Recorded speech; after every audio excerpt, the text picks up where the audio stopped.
Spread out over 13 acres, Windsor is the largest inhabited castle in the world.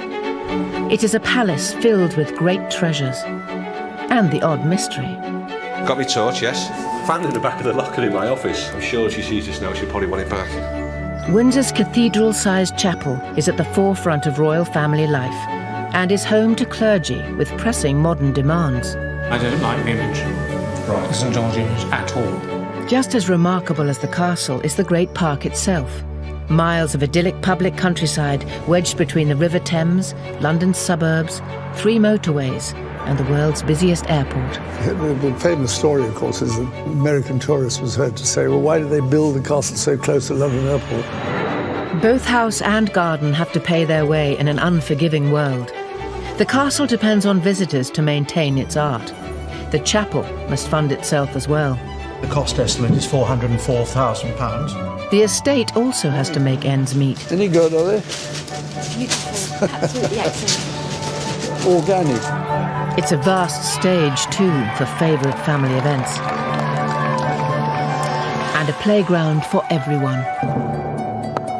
Look at this. This is England. This is fantastic. You couldn't buy this in a million years. The person in charge of this, by tradition, is the ranger of the Great Park. The present one has held this position for more than 50 years, longer than anyone in history. But the Duke of Edinburgh has never previously given an interview while on his rounds. He's taking yet another picture of me getting out of the car. And absolutely persistently every time. Like every ranger, he knows it's his duty to hand it on in good shape to the next generation. Windsor stretches far beyond the castle walls.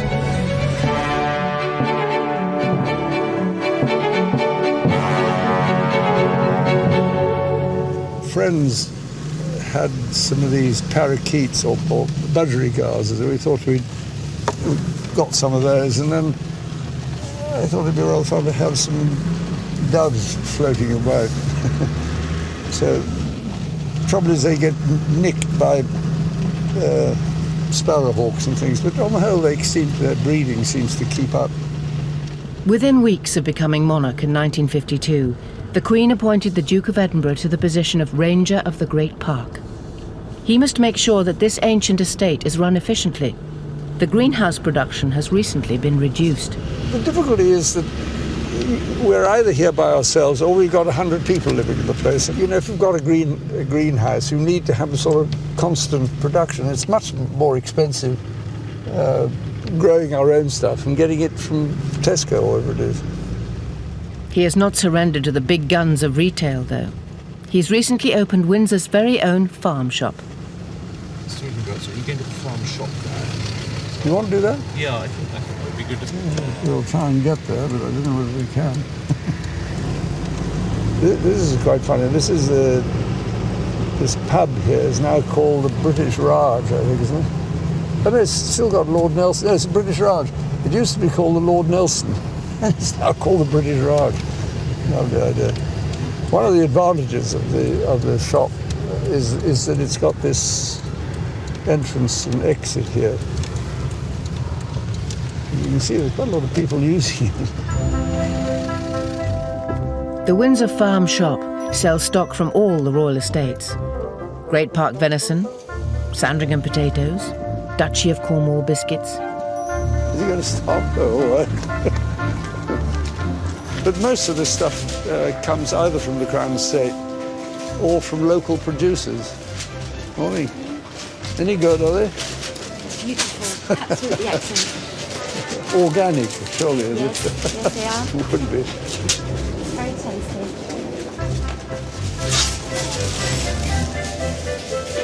All the butchering is done in the back there, or right here in front of everybody.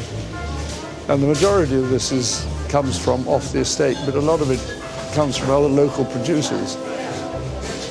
So I think we're going to sort of clog up the system if we stay in here much longer. Do you think? Morning. Morning. The public are about to arrive at the castle too. Castle Superintendent Major Alan Denman begins his daily patrol. Very fond of it. It's obviously over 1,000 years old. Is it 1,000 years? And something's got to be taken care of. Oh, they're just coming through, right?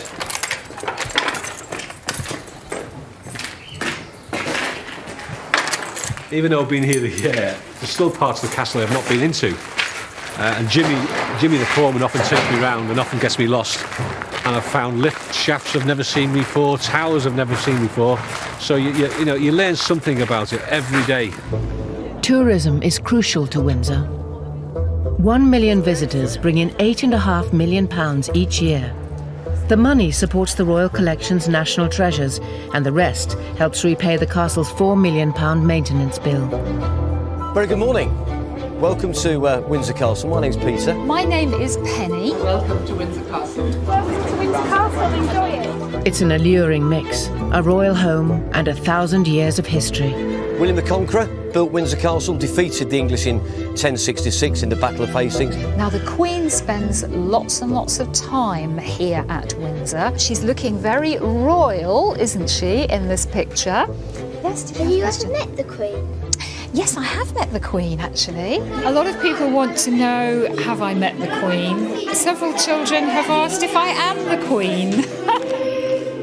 At the lower end of the castle sits St George's Chapel, a Gothic masterpiece, where the royal family have worshipped since medieval times.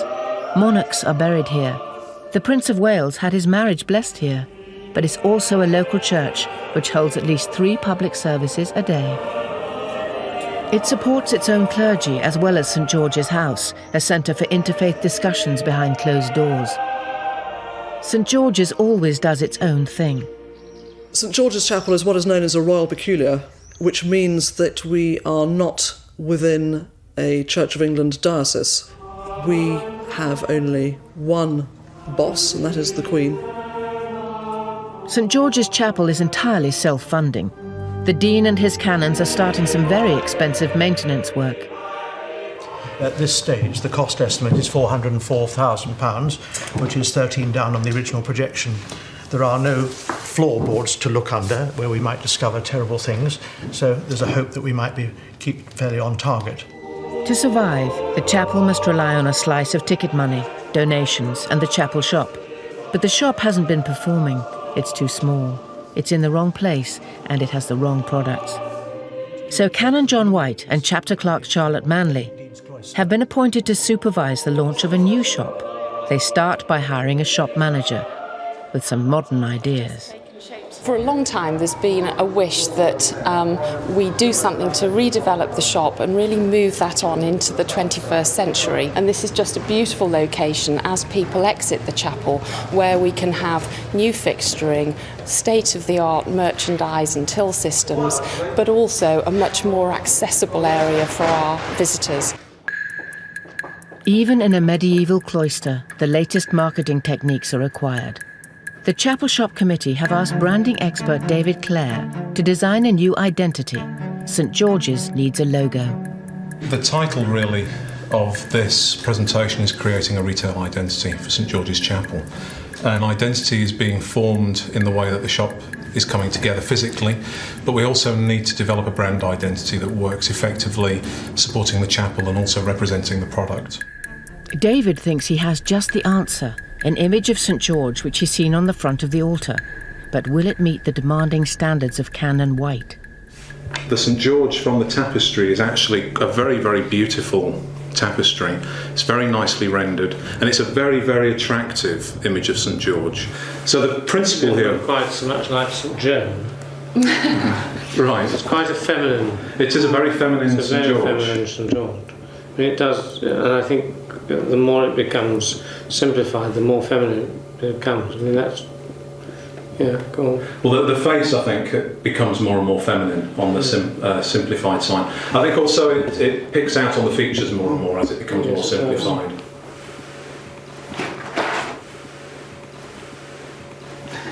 Can I start with a few straight questions? Yes, do. What are the pros and cons of the St Joan, St George issue?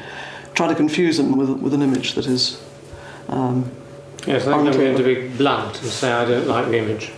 Right. The St George image at all. Okay. I think it gives quite the wrong kind of feel.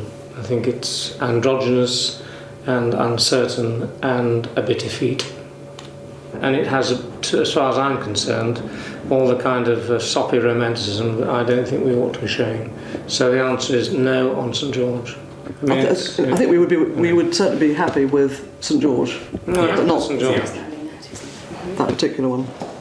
Canon White leads the search party around the chapel to find a more virile St George. I think there isn't a St George on this window, except Yes, there is. he's kneeling somewhere, is he? In the centre. Oh, in the centre. No, he's not. no. That's St Michael the Archangel. He has wings, so he's St Michael the Archangel. So he does. Right. It's fun. Okay. It's fun, but it wouldn't work for this.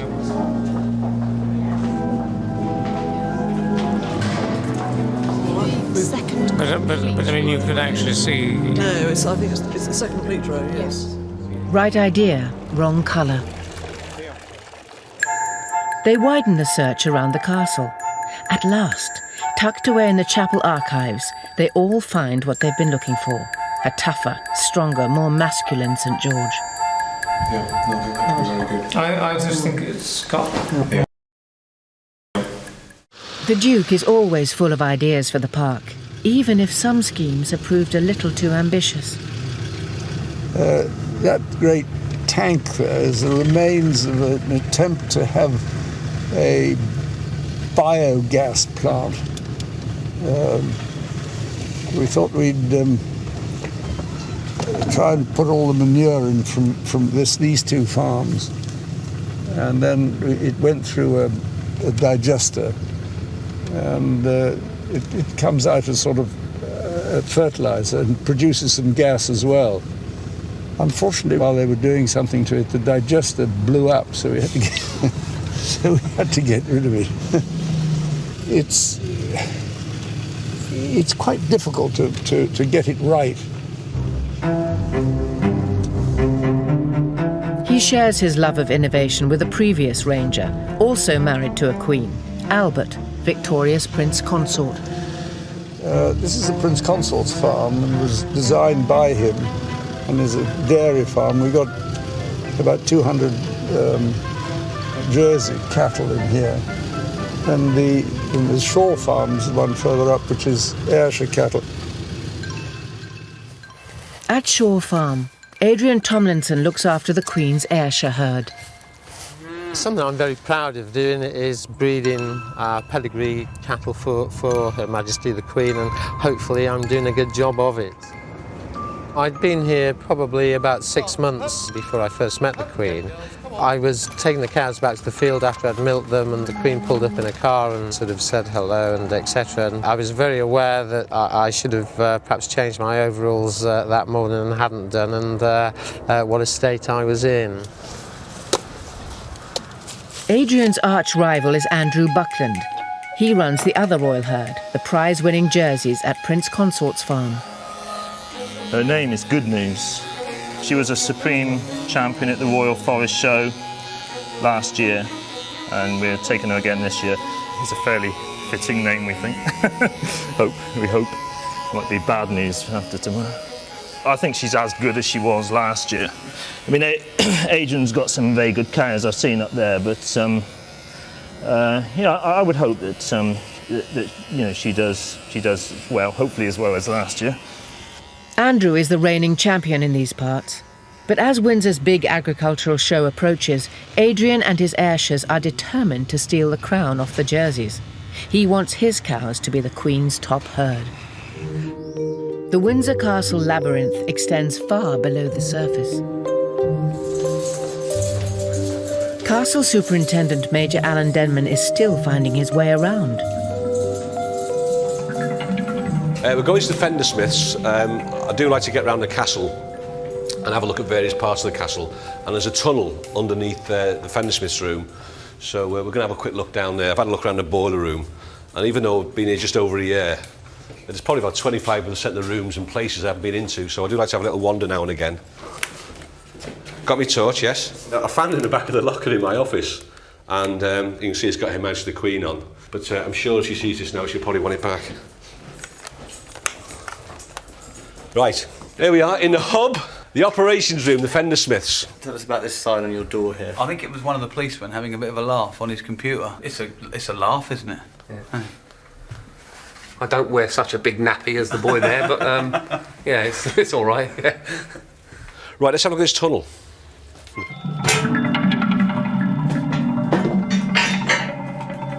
All right, Neil? We're not quite sure what this tunnel was used for, but we believe it might have been used for an air raid shelter in the Second World War. But you can imagine what it would have been like digging it out. Yeah. Can't you? Yeah. There are many tunnels here. No one is entirely sure when or why this one was originally built, but it's probably medieval. Back then, the castle's occupants always needed a way out during a siege. Yeah, quite nice. We could have Windsor spring water, we make a fortune. This is where the Fender Smiths keep their wages. Yeah. That's why there's 2 strong rooms rather than 1. Did you enjoy that, Alan? Yeah, it's another part of the castle I haven't seen, and it's very interesting.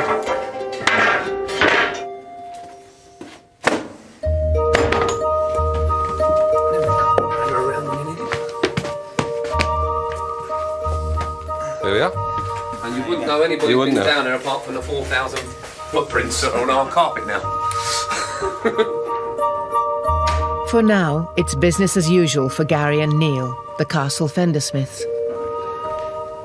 The fender is a piece basically in front of the fireplace, and it protects any sort of rugs, carpets from coal or spitting embers that sometimes fly out of the fire. There are probably 300 or 400 fireplaces in Windsor Castle, but on a regular basis we're only looking for the ones that the royal family themselves use. This weighs probably about 8 stone in old money. There aren't too many of us left doing exactly this, so it's a job that we're quite proud of down here. My cousin used to be a cabinet maker.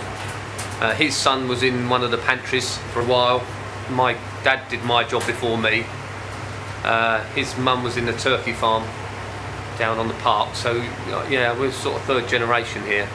So it's a long old tradition for me. Once the royal family are in residence, it's always time for the Fender Smiths to smarten up. 9 times out of 10 we try to get in and out without seeing anybody, but there are times when you do bump into guests and members of the royal family, so hence the livery goes on. Gary was in charge of lighting fires at the time of the 1992 fire, but he has a clear conscience. We know the big one wasn't anything to do with us. Our fires are fairly regulated. That was one of the days when we would have lit a fire for Her Majesty. So, needless to say, I said to her page at the time, I don't think we'll be lighting a fire today, as unfortunately the castle was burning. It's not a bad one, is it? How does Father Christmas get in Windsor Castle this time of year then? Father Christmas will come down one of our chimneys if he's got a pass. Father Christmas isn't, I don't think, on the computer at the moment.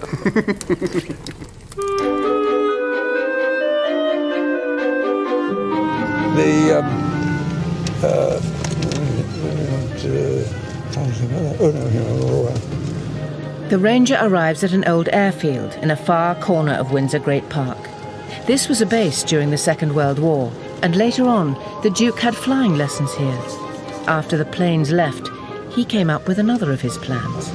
Thought it might be an idea to start a polo club here somewhere, and we hit on this place. And then we got the head groundsman at Eton College to advise us on how to convert this sort of heath into a playing field. It's certainly quite popular. But now the standards are so phenomenal, they're even suggesting that this isn't flat enough. I'm not quite sure what they mean by it. In his day, the Duke was a leading polo player, and Smith's Lawn is now one of the most famous polo arenas in the world. And when there's a polo tournament going on here, and there's the Windsor Park Equestrian Club going on here on one weekend, there's probably 1,000 horses on Smith's Lawn. Ladies and gentlemen, good morning. Today, the Ranger's grandson is keeping up the family tradition. Welcome to the marvellous polo match we have here for you this morning. They're already pouring onto Smith's Lawn for the greatest event in the British polo calendar, Cartier International Day. And Prince Harry is the star attraction in the opening game. Ladies and gentlemen, we're just a few minutes away from our first match once again, supported by France. In the absence of his father, he's leading the Prince of Wales's team against the Hurlingham club. With the Prince of Wales team on the near side playing in red. Prince Harry, number 1 in the red shirt. Players line up, in goes the ball, straight away. As Prince Harry gets into the thick of it, the crowd of more than 20,000 are almost as excited as the commentator. Prince Harry's side have broken through. Prince Harry's side is there. They're going out in front. Warwick comes back. Prince of Wales is going to be the next. Prince of Wales comes through with the ball. He's got a chance to put it through the goal. He's gone! No! No! It's gone wide! It's gone wide! Ooh la la! In St George's Chapel, everything is being done to get the new cloister shop ready for the grand opening. The suitably masculine St George has finally been turned into a logo. Chapter clerk Charlotte Manley views the result. It's the first image, and it looks good and strong, and I think that's a lot better. Thumbs up, go for it. Some may well fit. A new shop needs new products. Charlotte has invited a firm of retail specialists to pitch their wares. Well, we're here to talk about product. So we've gone through the very exciting bit, talking about the plans of the shop, and really now here is where we can bring it to life for you. Gosh, where do we start? There is some fabulous, fabulous product out there. We know people like buses, they like soldiers. We also have, a fabulous pewter range. Now, cataloguing to show you that. Oh, bags, yes. We'll be using this sort of little style of bag, but again with the little beads and the tassels. Also mugs. Let me show you a couple of mugs as well. Yes. Oh, ties as well. Really nice ties. We did talk about having some unusual product, and I get excited about unusual product. Well, we've got to have St George here. Oh, yes, There's no doubt about that exactly. at all. Stand and saw that and thought, Charlotte has been doing her homework. in the right direction. I agree that those are lovely, but I've also the globes and things I seem to have seen in quite a lot of other places. Or is that just sheer chance? I've Maybe. seen Where one, have you seen one them? shop in Dartmouth and Devon, one in Stockbridge in Hampshire. You are the experts in this area rather than me, and you're just floating ideas. I realise that, but it is beginning to appear other places. But that's my only cautious remark about it. Not the product itself. It's just that it's. Okay, well, we'll bear that in mind. And I think, I'm not quite sure what to say to that, actually. Time to switch tack. Oh, the chocolate. Very exciting. This chocolate is really going to be super. That's one we were testing earlier. We might just have to break some open again, I think. It's opening day. Cannon White is presented with the first carrier bag bearing the new logo. I think that's much better than what we saw before. I'm very happy I think with so, that. and I think, I think it works well. as an illustration, it's worked quite well, really, developing it up from the statue that's great. in the centre of the cloister. I don't think we'll have any trouble with animal rights people about killing dragons here. Hopefully not. Okay. Yeah, and there aren't very many dragons left to complain, are there, really? Aren't a lot. That's right. That's good. The local media have arrived, along with many friends of St George's.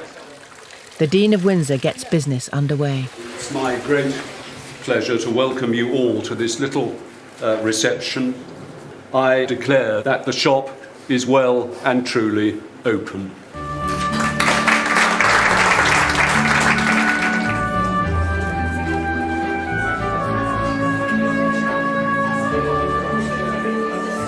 It's always a problem having a shop in a church.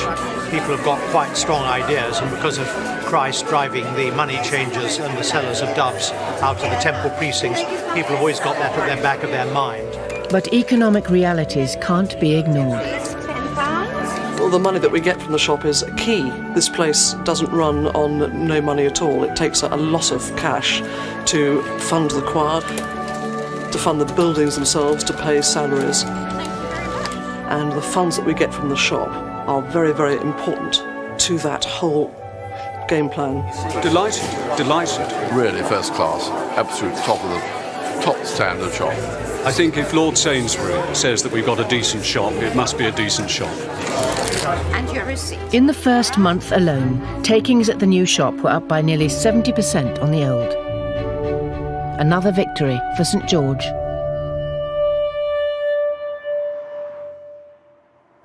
It's Judgment Day in the Great Park, the Royal Forest Agricultural Show. Rival royal dairy farmers, Adrian Tomlinson, and Andrew Buckland are about to go head-to-head with their cows. May I warn all the competitors in the cattle classes, please? Judging will commence in about 15 minutes' time. Adrian prepares his Ayrshires for what will be a tense beauty parade. The judge is a hugely respected man, a man that I've got a lot of time for, like a well-known figure nationally. But he's a Jersey man, you know, he's had a Jersey herd all his life, he likes the jerseys, but he's first-class chap and a first-class judge, so hopefully the best cow will be coming first, you know. There's not a lot that dairy legend Donald Dawes doesn't know about cows. Will he select one of the queens? And if so, which one? He's not a man to be rushed. Mr. Dawes is judging the representatives of the Royal Farms in hosting this show once again at Windsor Great Park, a marvellous setting for a show. All the preparations have come down to this one moment. Andrew and Adrian can only stand and hope that their cow will be the dairy queen. Dairy champion, right? Well done, Adrian. Yep. Yeah. With the dairy champion trophy to stick in his cabinet, Adrian is off to celebrate. At the heart of Windsor Great Park is the York Club. It's the social hub of the estate community. Tonight, there's an added attraction, a charity ferret race. Okay, any last bet? So are you ready? Go! Lane 2's in the lead, 4-1-1. I'm lane number 1 here. He's actually doing very well. Lane 3's going backwards, but lane 4's still heading for home. I've been around here for 15 years, but I'm the new boy compared with a lot of them up here, you know, because they've been around for 2 or 3 generations. Lane 2. Lane 2 was the winner. Adrian can't win them all. Ferrets, ponies, cows, deer.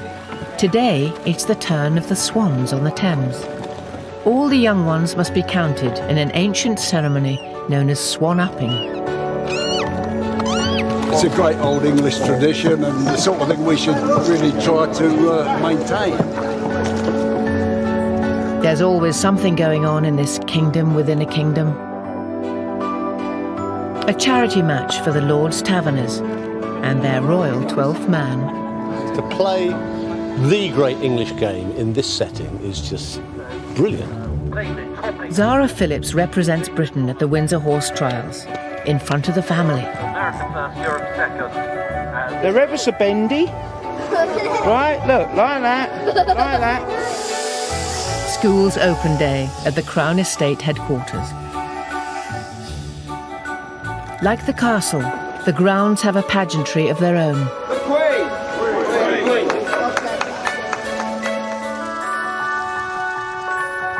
The Queen's Castle is a spectacular treasure chest. Much of the royal collection is on display here. Room after room of great paintings, antiques, drawings, furniture, and much more.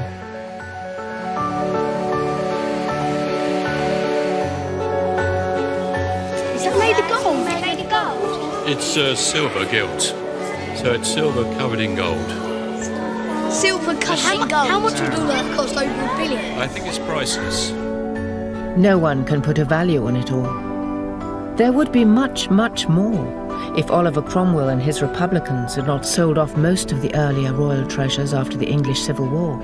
Even so, this is still one of the greatest collections in the world. It doesn't just need cleaning, it needs constant expert attention to preserve it for the future.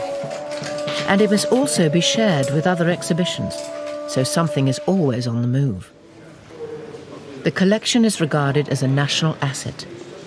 The paintings which have been handed down from generation to generation are, in effect, in a sort of position of trust, and the sovereign is the person who ultimately has responsibility for their well-being, in a sense, although we obviously would do all the work, so that they're preserved for, in effect, the nation.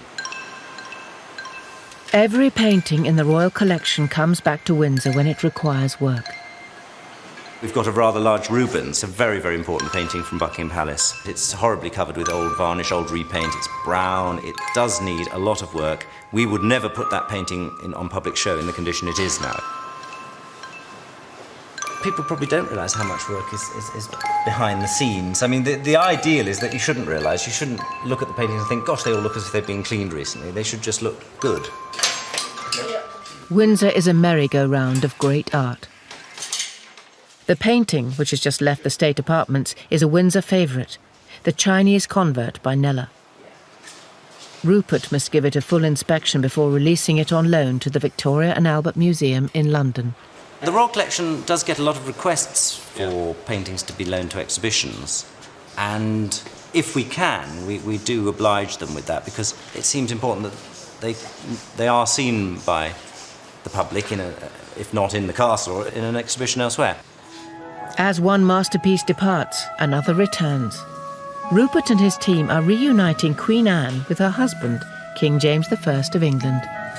She was the daughter of the King of Denmark. Her brother became the King of Denmark, and she married the King of England and Scotland, and then her sons were future kings. So she was a very proud, proud of her lineage. All right, Rich. 1, 2, 3. And so the merry-go-round of great works continues. Can you swing around? It seemed a shame not to have his queen next to him. He's been here for a long time, hasn't he? The James I. And even though it's not an exact pair, even though they weren't meant to be necessarily seen together, they're both the same artist. They're the king and queen. The dating's appropriate. You've got the next generation here with Charles, and so it's a very appropriate picture. Ready?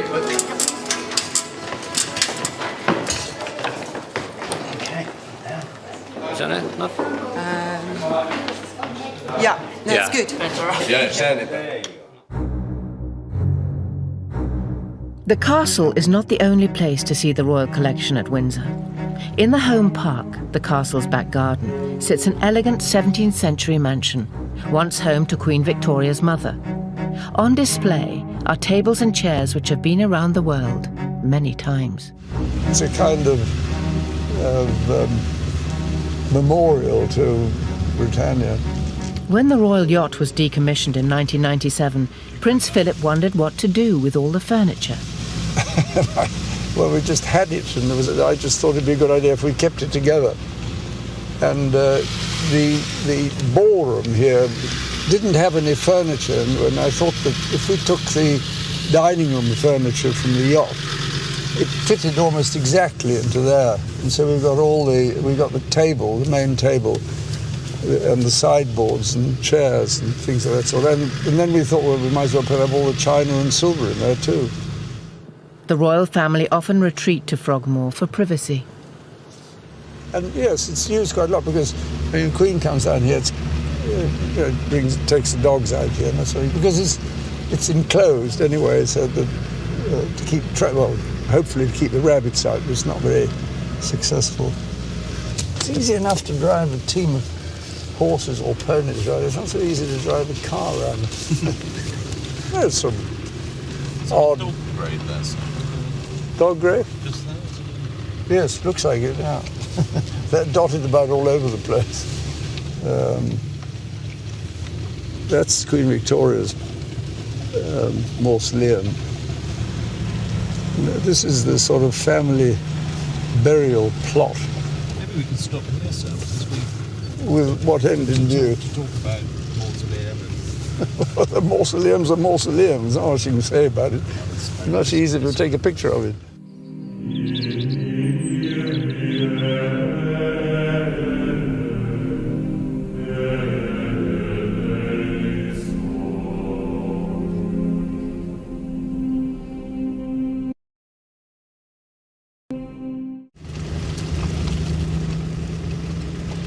Great place for crows.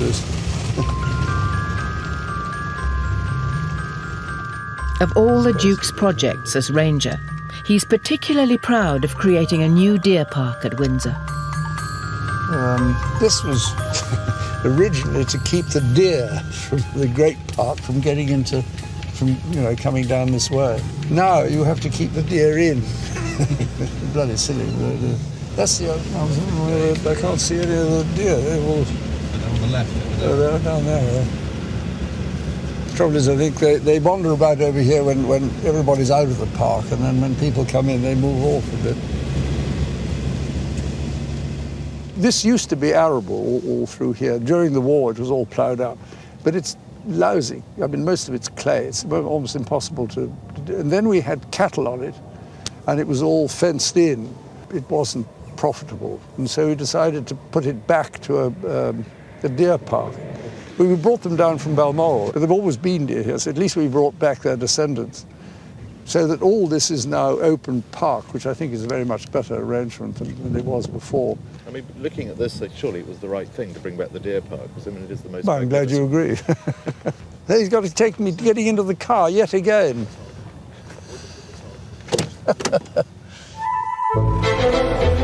Perhaps the greatest challenge for the park during the Duke's era has been the increasing numbers who use it. I think many more people use the park now, because what's happened in the last 50 years is many more people have got motor cars. They can travel further, so that a huge number of people just can drive here. It wasn't always like this. George IV, believe it or not, would not allow anybody into the Great Park at all, not even his household. And we're delighted to share it with them. I mean, the community shares in it. They can take their dogs for a walk and that sort of thing. And people come from all over to walk about it. Good heavens, I mean, compared to most people, we're extremely fortunate to have any open space at all. The Duke believes that the main duty of every ranger is to be a custodian for the future. I mean, life's going to go on after me. If I can make life marginally more tolerable for people who come afterwards, or even at the time, I'd be delighted. The next generation are equally attached to Windsor. Tonight, just weeks before his wedding, the Prince of Wales has gathered celebrities and business leaders here to support his Prince's trust.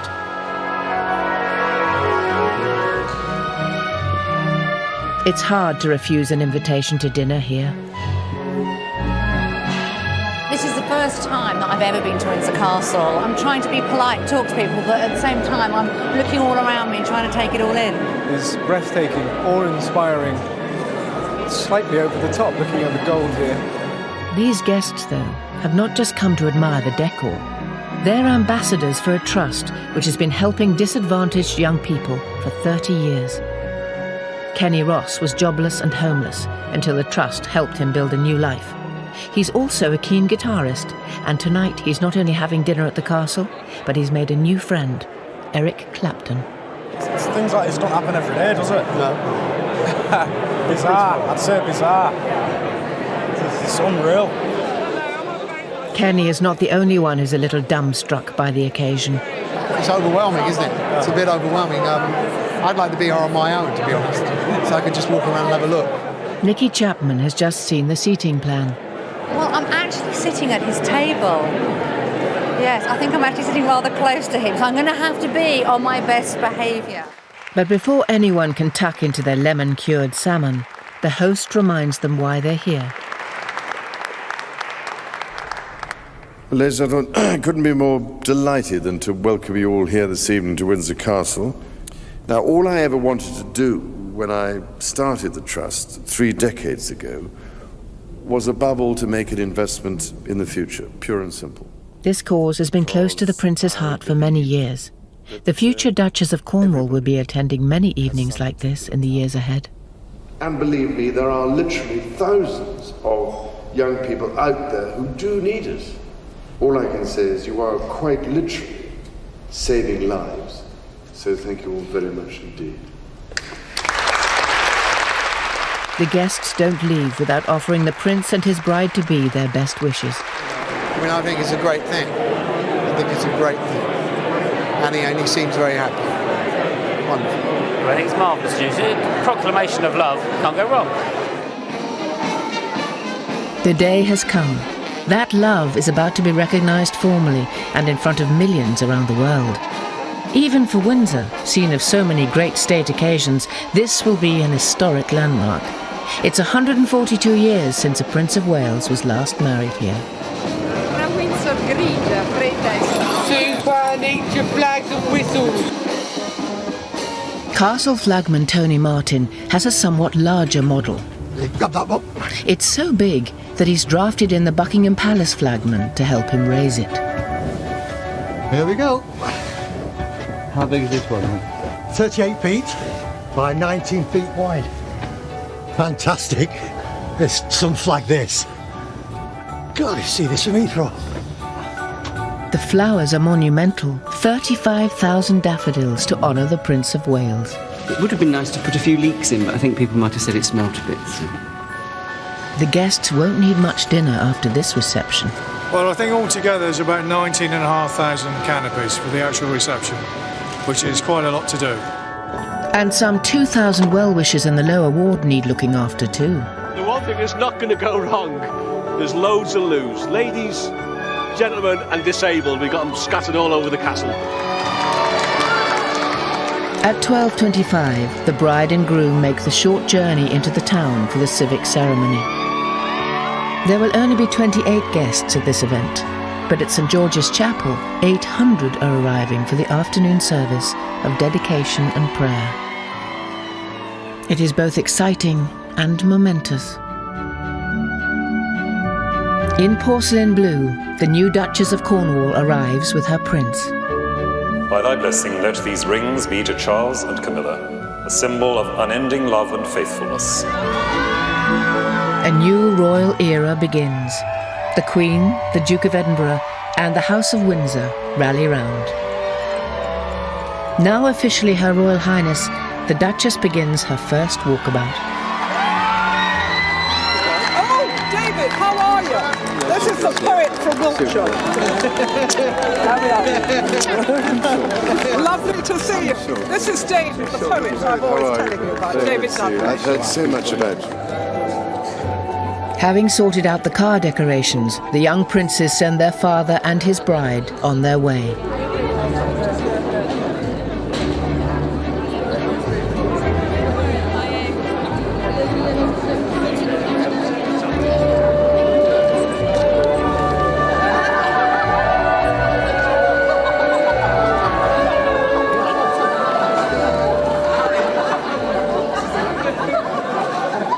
Absolutely fantastic, nailed it.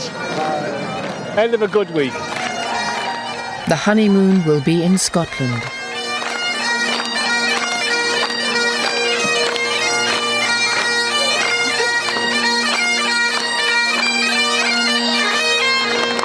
God bless you, Camilla. We have celebrated the start of something very, very remarkable. Those who were here today will never forget it.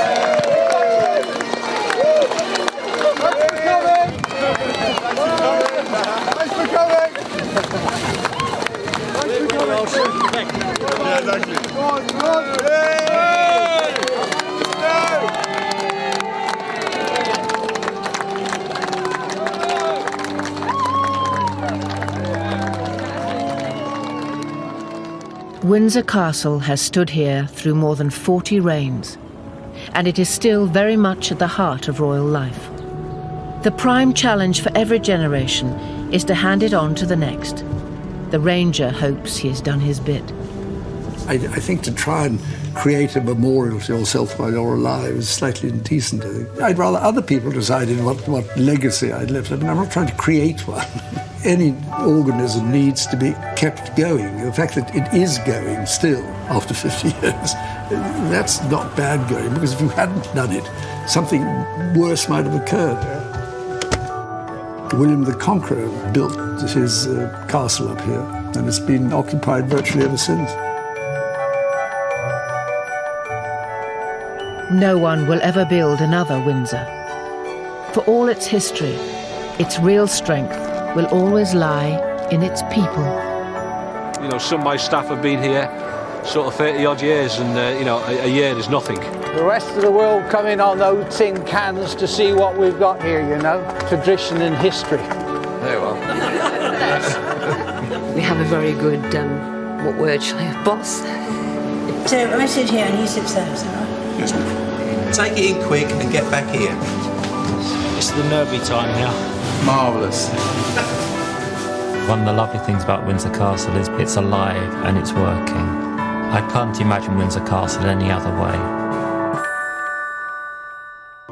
From getting it from Tesco or whatever it is. He has not surrendered to the big guns of retail, though. He's recently opened Windsor's very own farm shop. So you going to the farm shop there? You want to do that? Yeah, I think that would be good. We'll try and get there, but I don't know whether we can. This is quite funny. This pub here is now called the British Raj, I think, isn't it? But it's still got Lord Nelson. No, it's the British Raj. It used to be called the Lord Nelson. It's now called the British Raj. Lovely idea.